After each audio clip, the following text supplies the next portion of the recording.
Today we are going to talk about the clinical approach to a patient with anemia.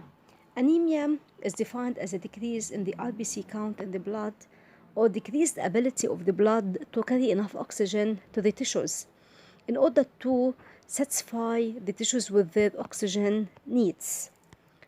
In order to understand the history taking steps in a patient with anemia, we should know the possible causes and the risk factors for anemia. And it is important for us as physicians to know that anemia by itself is not a disease. Anemia is rather a manifestation of other diseases. So whenever we are facing a case of anemia, we have to look for the underlying cause, not just treat the anemia with vitamins and other element supplementation. So you have to know the underlying cause for the anemia. And these are the points that we are going to fulfill in our history taking that you will talk about later. So possible causes of anemia include familial predisposition. That's why in history taking we have to ask about family history, familial predisposition like sickle cell anemia, thalassemia, G6PD deficiency, hereditary spherocytosis. Nutritional deficiencies are by far the most common causes of anemia worldwide, and iron deficiency itself is the most common cause. Other nutritional deficiencies include folate and vitamin B12 deficiency.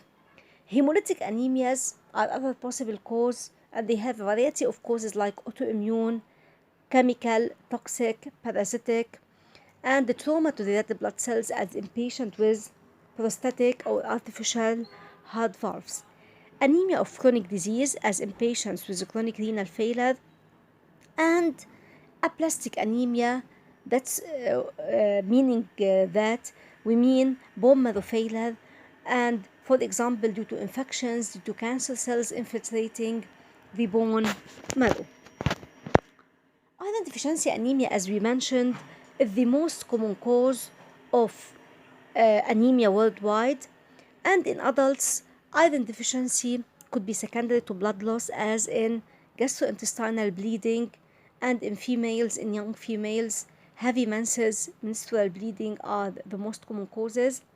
In growing children and pregnant females and also lactating females, iron deficiency anemia occurs due to increased nutritional demands for iron. Also, malabsorption and malnutrition can cause iron deficiency. Megaloblastic anemia is a type of anemia in which DNA synthesis is impaired, and this will lead to delayed division of all rapidly proliferating cells, including the RBCs. But it is important to know that in megaloblastic anemia, we don't only have a deficiency in RBCs, also we have deficiency in all hematopoietic cells, including white BCs and the platelets. And the main cause of megaloblastic anemia are folic acid and vitamin B12 deficiency. Anemia of chronic disease occurs in patients with infectious, inflammatory, neoplastic disease. In other words, any chronic illness that persists for more than 1 to 2 months will lead to a type of anemia called anemia of chronic disease, and it's due to underproduction of RBCs and the release of inflammatory markers that impair the RBC production. So now this was a brief introduction, and now we will talk about the history taking in a patient with anemia. Patients with anemia may have different clinical presentations. Some of them may present with symptoms related to anemia, as we will mention. Others may present with lab tests, CBCD, the complete blood count and differential that shows anemia, knowing that CBCD is a routine blood test that is done on any routine investigations done for any patients. So while we are taking a history or evaluating an anemic patient, we have to fulfill the following questions. First of all, is the patient really anemic? For example, if a patient is coming to us with symptoms related to anemia that we will mention later on, we have to prove in our history and investigations, does the patient really have anemia? Is it inherited or acquired? Is it a new onset anemia? or an old anemia? Is there is any evidence for blood loss as a cause of anemia? Do we have any evidence of nutritional deficiency or malabsorption? So obtaining a full dietary history in all patients with anemia, including dietary habits, the quality, as well as the quantity of the food they are taking, is very important. Is there is any evidence for hemolysis? But the patient has any toxic or drug exposure that is known to cause bone marrow depression and anemia? Does the patient has any symptoms or signs of any chronic inflammatory disease, chronic renal disease, any malignancy that could be the underlying cause of anemia? So I will stress the point that I have mentioned. Whenever you are having a patient with anemia, you have to look for an underlying cause for this anemia, not just treat the anemia, because the anemia may be the first presentation of an underlying malignancy somewhere in the body. For example, GI malignancies, gastrointestinal tract malignancies may present with anemia as the first and the only manifestation. Some chronic illnesses may present only for the first time with anemia, so try to investigate the anemia, not just to treat it.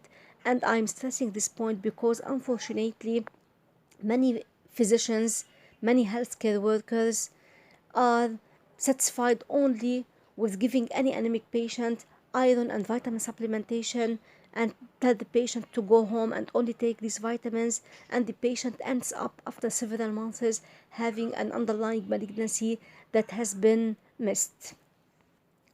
So in history taking, we have to look for the symptoms of anemia, and it's important to note that symptoms and signs of anemia vary with the rapidity of onset. Acute anemia presents in a different way than chronic anemia. Patients in acute anemia, as in rapid blood loss, will usually present as acute bleeding, and they will present usually to the emergency department having tachycardia, postural hypotension, dyspnea on exertion, fainting, and syncope. They may have vasoconstriction in the skin and extremities, manifested as a cold, clammy skin, excessive sweating, and altered mental status, confusion, and even coma due to the severe hypotension that leads to acute and sudden decrease in the oxygen supply to a vital organ like the brain.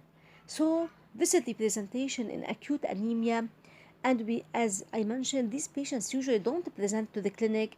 These usually present as urgent cases to the emergency department. Slow developing anemias, as in nutritional deficiencies, we mean anemia that develop over several months or even years. Some patients may be having anemia for several years and they don't have any clinical manifestation. They are not aware because the symptoms are mild.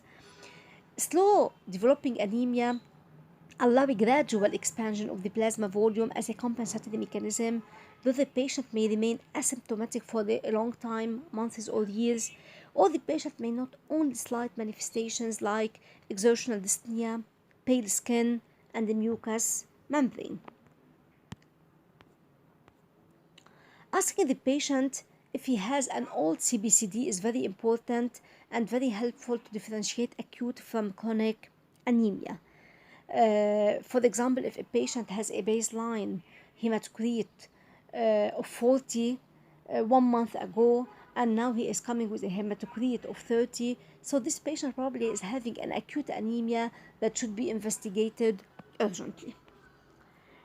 So, the primary symptoms of anemia result from tissue hypoxia, and the patient may present with any of these manifestations, either all of them or only some of them, and all of these symptoms result from decreased oxygen supply to the organs like fatigue, weakness, irritability, pallor. A patient may notice pallor, or he may be told by other people that, oh, you are looking pale, so you have to seek medical advice. exercise intolerance because the oxygen demand increases during exercise. The patient will mention that I am having fatigue when I'm doing even a minor exercise, or in other words, I'm getting fatigued even if I'm doing the usual activities that I have been doing before. Headache, dizziness, especially postural when the patient stands, vertigo, syncope or fainting, tinnitus. Tinnitus, we mean he will hear noisy sounds in his ears. Dyspnea, especially exertional dyspnea with increased physical activity, chest pain and palpitations, difficulty sleeping, difficulty concentrating. The patient may note that he is having a low concentration in his school, in his university, in his work, and anorexia.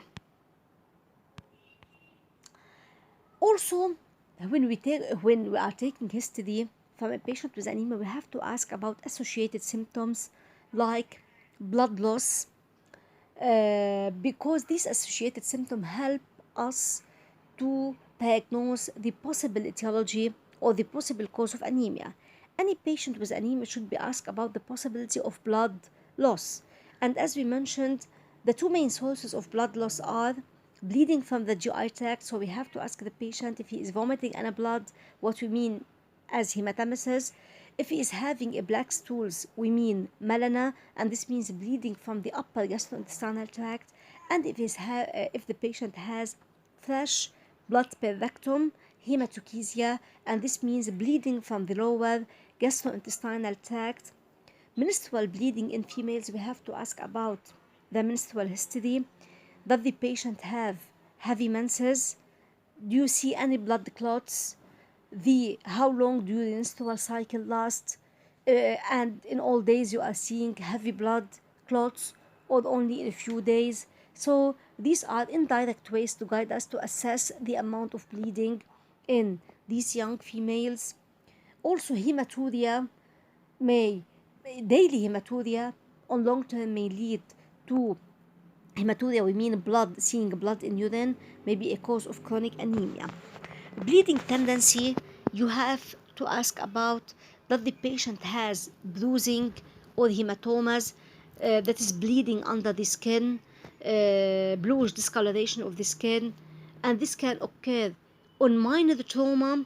What is clinically significant is the bleeding, bruising, or hematoma that occur on minor traumas or even spontaneous, because these are indicators that the patient is having bleeding tendency and maybe an underlying hematologic disorder. Neurologic symptoms, it's very important to ask about if the patient having any neurologic symptoms, because vitamin B12 deficiency is associated with neurologic symptoms. Ask about symptoms of chronic diseases. As we mentioned, chronic renal failure may present with anemia. Connective tissue disorders and rheumatic disorders may present also as anemia. We have to ask if the patient is having any symptoms related to these diseases, and take a full dietary history. As we mentioned, not only the amount of the food that the patient is eating, but also the quality as well as the quantity of the food. The patient may be eating an unhealthy diet in large amounts, so he will have these vitamin and element deficiencies. Malabsorption, also we have to ask about symptoms of malabsorption, including weight loss. Family history is very important in patients with anemia, because as we mentioned in the causes, we have many familial causes. You have to ask about family history of anemia, family history of splenomegaly, jaundice. Does any member in the family had undergone splenectomy, that is removal of a spleen, surgical removal of the spleen for whatever reason? Do you have any family history of malabsorptive disorders? Because some malabsorptive diseases, as you will take in the coming medical years, like celiac disease or gluten hypersensitivity, have a genetic basis. Social history. So, as we mentioned, under the term of social history, you have to ask about chronic alcohol intake, because alcoholism is associated with vitamin B12 as well as folate deficiency. Full dietary history is very important. As in any history taking, you should ask about past medical history, including a personal history of kidney disease. Have you ever received any blood transfusion, and the reason for this blood transfusion? Do you have any prior episode of GI bleeding?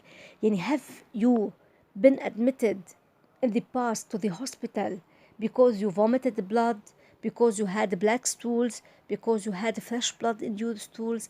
Have you undergone any endoscopy to your stomach or to your colon that showed a bleeding from the gastrointestinal tract? Any history of gastritis, inflammation in the stomach, peptic ulcer disease?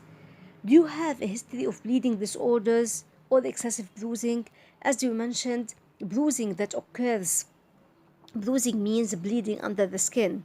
Bleeding under the skin that occurs due to major trauma is something normal and it happen with anyone. But what is clinically significant is the bruising that occurs on minor trauma or even spontaneous bruising, that's to say without any trauma, because this indicates an underlying coagulation disorder or a hematologic disorder. And also, don't forget to take a full drug history, including lead, as one of the causes of anemia is lead poisoning. NSAIDs, non-steroid and anti-inflammatory drugs, are well known to cause anemia by causing stomach ulcers. And these stomach ulcers or gastritis may bleed and may lead to chronic anemia. Corticosteroids also can cause inflammation in your stomach and can lead to anemia. In addition, when you take in pharmacology, there are some medications that are known to cause bone marrow suppression and subsequently will lead to decreased production of RBCs. So you have to ask about all of these medications. Don't forget the past surgical history of any surgeries, including splenectomy, and if the patient has undergone any recent surgery, ask about ongoing blood loss. Did you develop any blood loss when you underwent the surgery? Did you receive the blood transfusion? Because if the patient needed blood transfusion, this means that he may have bled during surgery, and this may be the cause of his anemia. So these are basically the main points that should be covered in history taking for a patient with anemia. If you remember the design for the history taking, the chief complaint is anemia or the symptoms of anemia, the history of present illness when we ask about the symptoms of anemia and the associated symptoms, and don't forget to ask about past medical surgical history, dietary history. Occupational history is also important as in any presentation, and ask also about family history and medication history. And now we have fulfilled the history taking for this patient who is coming with anemia. Now, what about the physical signs in a patient with anemia? We have to look in our physical examination, we have to look for the signs of anemia itself, and if there are any signs that may help us to know the etiology of the anemia. One of the important signs of anemia is pallor, that should be checked as we will show later on in the skin and the mucous membranes. Jaundice may occur with anemia, especially if there is hemolysis. And you have other signs like chylosis, chylonychia, we will mention them, we will discuss them later on.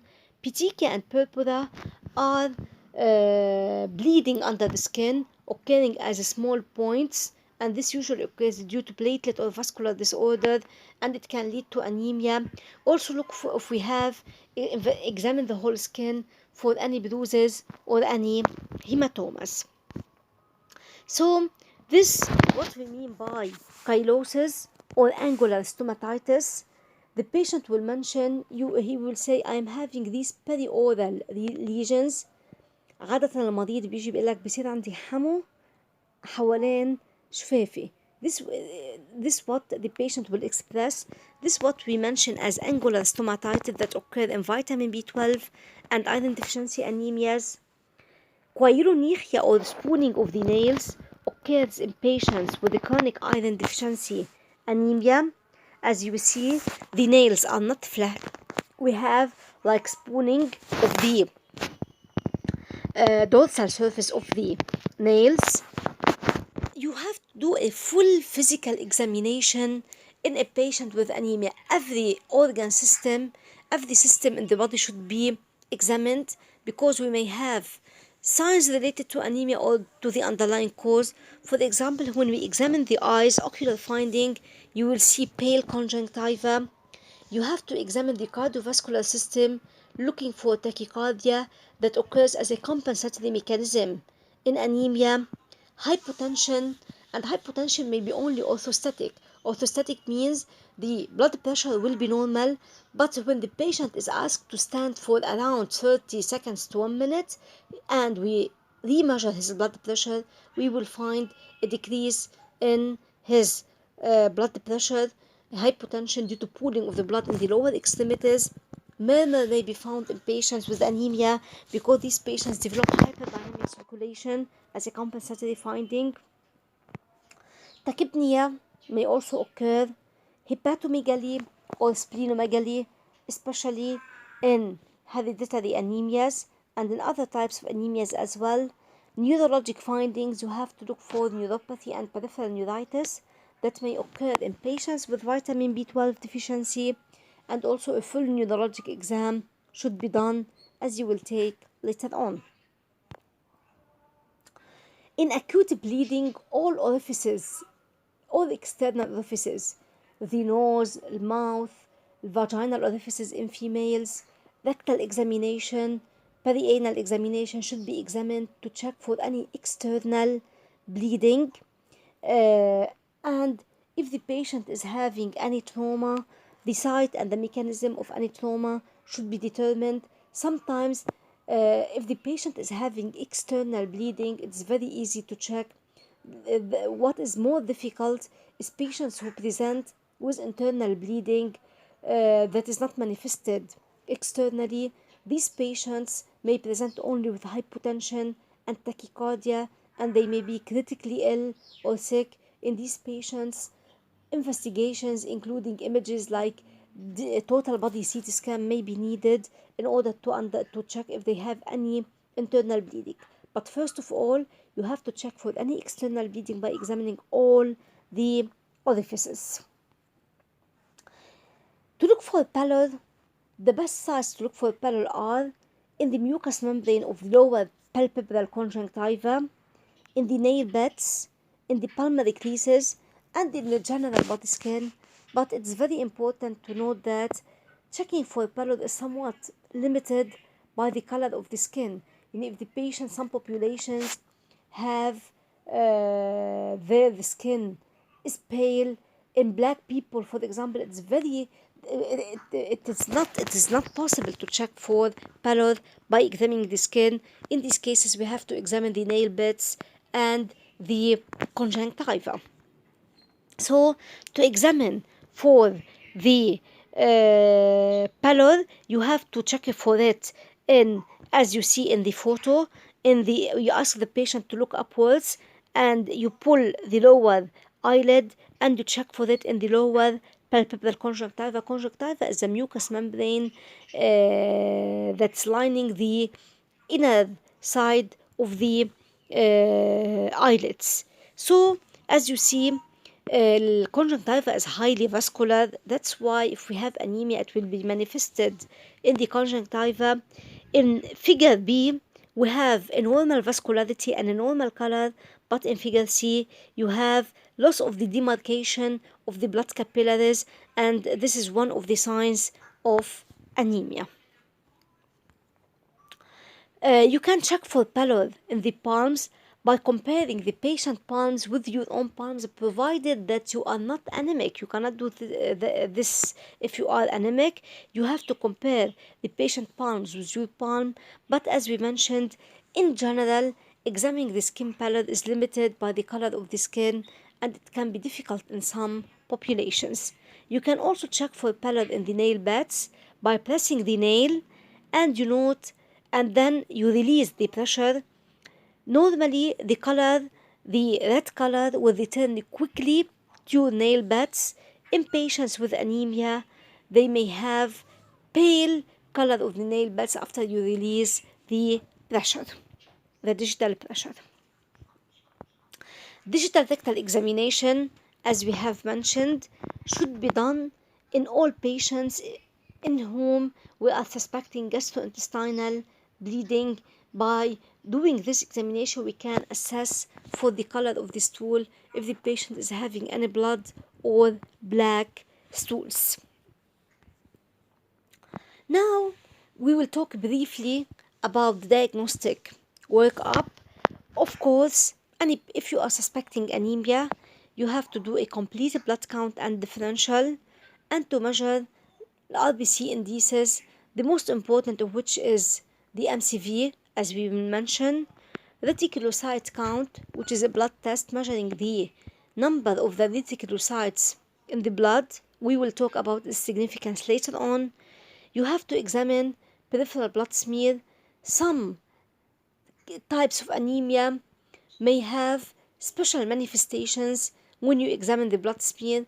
Examination of blood smear means you take a drop of the blood and you put it in on a glass slide, and you stain with special stains, and you examine it under the microscope to check for the size of the RBCs, as well as if we have any abnormal form, abnormal shape of these RBCs. There are subabnormal patterns that are indicative of some diseases.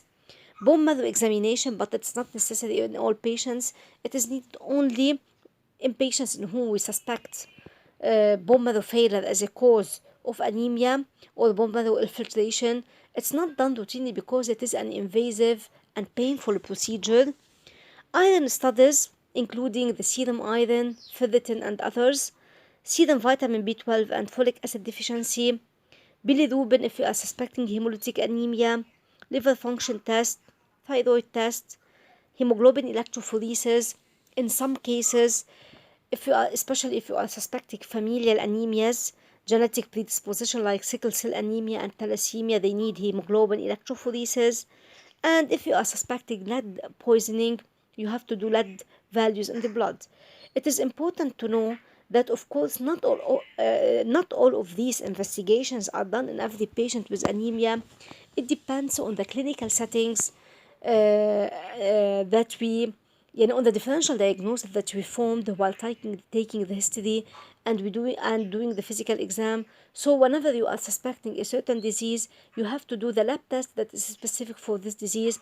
But of course, it's not feasible to do all of these investigations on all patients. You should be guided by your history and your physical examination.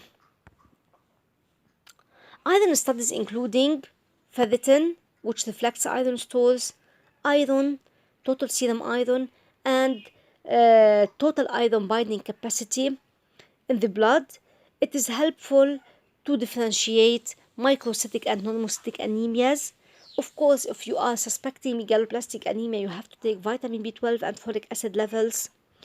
Hemoglobin electrophoresis, as we said, if you are suspecting sickle cell anemia and thalassemia. And in patients with macrocytic anemia, you have to take liver function test and thyroid test because they may be the cause of macrocytic anemia.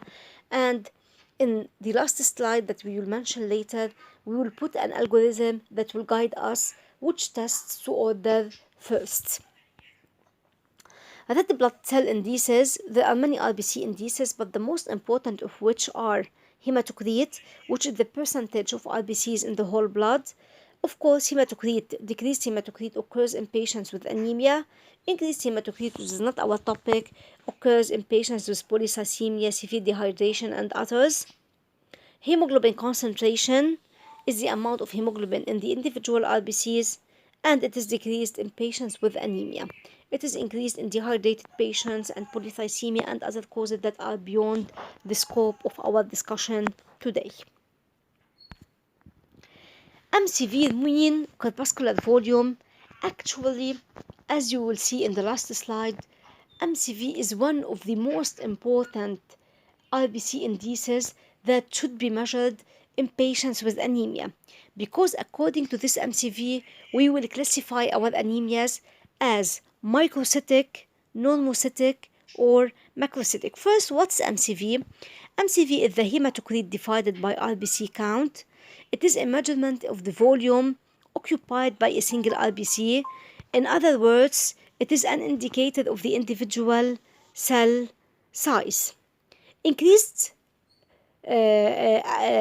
MCV, we mean macrocytic anemia occurs in patients with vitamin B12 deficiency, folic acid deficiency, liver disease, and alcoholism. Microcytic anemias means low MCV, occurs in iron deficiency, thalassemia, and anemia of chronic disease. And a normal MCV, what we mean is a normocytic anemia, occurs in anemia of chronic disease as well.